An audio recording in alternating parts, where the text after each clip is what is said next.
ನಮಸ್ತೆ. ಇತ್ತೀಚೆಗೆ ನಾವು ಮಾಧ್ಯಮದಲ್ಲಿ ನೋಡ್ತಾ ಇರುವ HMPV ವೈರಸ್ ಅಂತೇಳಿ ನೋಡ್ತಾ ಇದ್ದೇವೆ. ಹ್ಯೂಮನ್ ಮೆಟಾ ನ್ಯೂಮೋ ವೈರಸ್ ಅಂತೇಳಿ. ಇದರ ಬಗ್ಗೆ ಎಲ್ಲರೂ ಜನರು ಆತಂಕ ಪಡುವಂಥದ್ದು ಬೇಕಾಗೋದಿಲ್ಲ, ಆದರೆ ಎಚ್ಚರಿಕೆ ವಹಿಸಬೇಕು. ಈ ವೈರಸ್ಸು 2001ರಲ್ಲಿ ಫಸ್ಟ್ ಟೈಮ್ ನೆದರ್ಲ್ಯಾಂಡಲ್ಲಿ ಕಂಡುಹಿಡಿದಿತ್ತು. ಸೊ ಆವಾಗ ಮನುಷ್ಯನಿಗೂ ಇನ್ಫೆಕ್ಷನ್ ಆಗ್ತದೆ ಅಂತ ಗೊತ್ತಾಗಿದೆ. ಇಲ್ಲ ಮೊದಲೇ ಬರ್ಡ್ಸಲ್ಲಿ ಆಗ್ತಾ ಇತ್ತು. ಸೊ ಈಗ ಚೈನಾ ಸುತ್ತಮುತ್ತಲ ದೇಶಕ್ಕೆಲ್ಲ ಹರಡಿದೆ. ನಮ್ಮ ಭಾರತದಲ್ಲೂ ಕರ್ನಾಟಕದಲ್ಲೂ ಸ್ವಲ್ಪ ಬಂದಿರೋದಕ್ಕೆ ಜನಕ್ಕೆ ಹೆಚ್ಚು ಭೀತಿ ಆಗ್ತಾ ಇದೆ.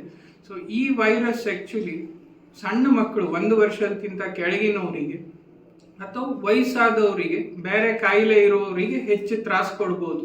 ಅದ್ರ ಬಿಟ್ಟರೆ ನಾರ್ಮಲ್ ಅಡಲ್ಟ್ಸಿಗೆ ಅಥವಾ 5 ವರ್ಷದ ಮೇಲಿನ ಮಕ್ಕಳಿಗೆ ಎಲ್ಲರಿಗೂ ಹೆಚ್ಚಿನ ಪಕ್ಷ ಅದರದ್ದು ಆಂಟಿಬಾಡೀಸ್ ನಮ್ಮಲ್ಲಿ ಇರ್ತದೆ, ಅಥವಾ ನಮ್ಗೆ ಅದರ ಎದುರಿಸುವ ಸಾಮರ್ಥ್ಯ, ರೋಗ ನಿರೋಧಕ ಶಕ್ತಿ ತನ್ನಾರೇ ಉತ್ಪನ್ನ ಆಗಿರುತ್ತದೆ.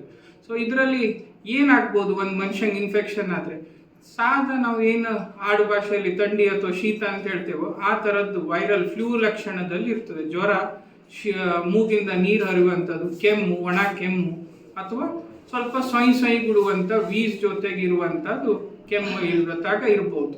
ಅದು ಮೇನ್ ಸಾಧ. ಸಿವಿಯರ್ ಆಗೋದು ಯಾವಾಗ, ಈ ನಾನು ಹೇಳಿದ್ನಲ್ಲ 1 ವರ್ಷದ ಕೆಳಮಟ್ಟ ಮಕ್ಕಳಲ್ಲಿ, ಅಥವಾ ಎಲ್ಡರ್ಲಿ 60 ವರ್ಷದ ಮೇಲೆ, ಬಾಕಿಯವರಿಗೆ ಅಸ್ತಮ ಅಥವಾ ದಮ್ಮಿನ ಕಾಯಿಲೆ ಅಥವಾ ಹಾರ್ಟಿಂದು ಬೇರೆ ರೋಗ ನಿರೋಧಕ ಶಕ್ತಿ ಕಡಿಮೆ ಇರುವಂತಾಗ ಸಂದರ್ಭದಲ್ಲಿ ಅದು ಸಿವಿಯಾರಿಟಿ ಆಗ್ಬೋದು.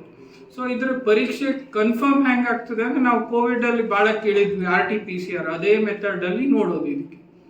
ಸೊ ಆದರೆ ಈಗ ಯಾರಿಗೂ ಅದಕ್ಕೆ ಸಿಂಪ್ಟಮೆಟಿಕ್ ಟ್ರೀಟ್ಮೆಂಟ್ ಸಾಕಾಗ್ತದೆ. ಅಂದರೆ ಆ ಜ್ವರ ಥಂಡಿ ಆದಾಗ ನಾವೇನು ಒಂದು ಪ್ಯಾರಾಸಿಟಮಲ್, ಒಂದು ಥಂಡಿ ಗುಳಿಗೆ ತಗೊಳ್ತೇವೋ ಅದರಲ್ಲೇ ಸಾಕಾಗ್ತದೆ.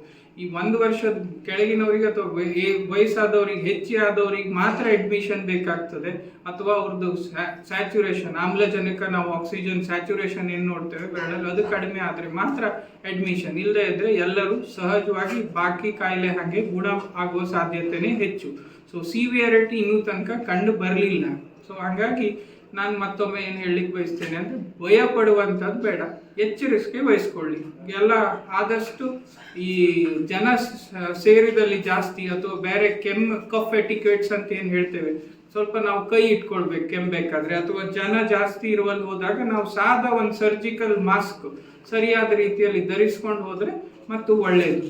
ಅಷ್ಟು ಮಾಡಿದರೆ ಸಾಕಾಗ್ತದೆ. ಸೊ ಹಾಗಾಗಿ ಹೆದರೋದು ಬೇಡ, ಎಚ್ಚರಿಕೆ ವಹಿಸ್ಕೊಳ್ಳಿ. ಧನ್ಯವಾದ.